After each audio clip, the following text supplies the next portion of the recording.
welcome to lesson 12. Today we are going to be talking about just a quick review, overgoing groups and everything. So right here I see this, remember, is our array, and we want to talk about how many groups of 2 do we have. So I could divide it up as here's 1 group of 2, 2 groups of 2, 3 groups of 2, 4 groups of 2, 5 groups of 2, and I circled them with my mouse as I went. So I see I have 5 groups of 2. So now we know with an array, to make it a multiplication problem, I'm taking how many rows? 1, 2, times how many in each row. And I have 1, 2, 3, 4, 5 in each row. So 2 times 5 gives me a total of 10. And I can also count by my fingers by 2 to my 5th finger, 2, 4, 6, 8, 10. So now I want to make it a division problem. So remember, the first number in my division problem, it's always the total. Total is always first. It's the opposite of multiplication. Now I'm dividing up 10 into a group of, hold on. My total is 10. I'm dividing it into groups of 2. How many groups do I have? So my 10 divided into 2 gives me a total of 5 groups. So it's just 3 ways to write my array. Alright, so now to our application problem. Up here is where our problem is going to be, and let's read it together. A chef arranges 4 rows of 3 red peppers on a tray. He adds 2 more rows of yellow peppers. How many peppers are there all together? So just so I'm not in the way, I'm just going to move my head over here.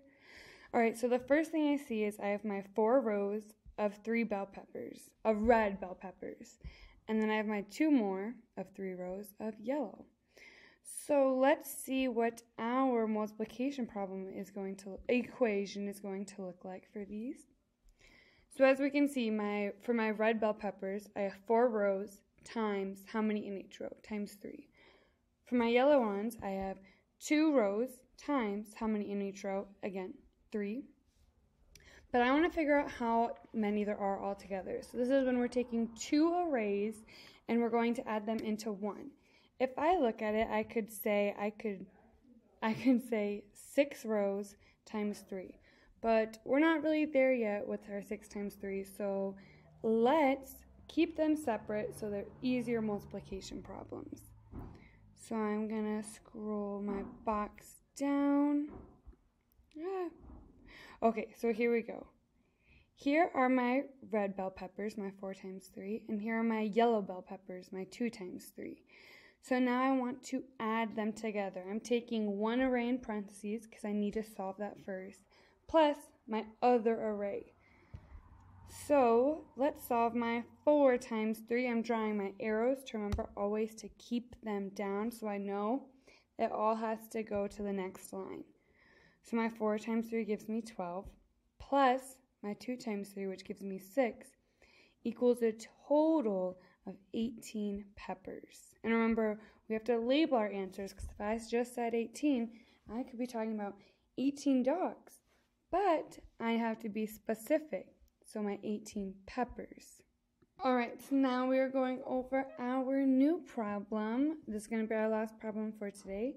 We have 2 students equally sharing 8 crackers. How many crackers does each student get? Draw a model and solve the problem. So I want you to grab a piece of paper and a pencil, and we're going to write this one out. So I know I have my 2 students. So student 1, student 2.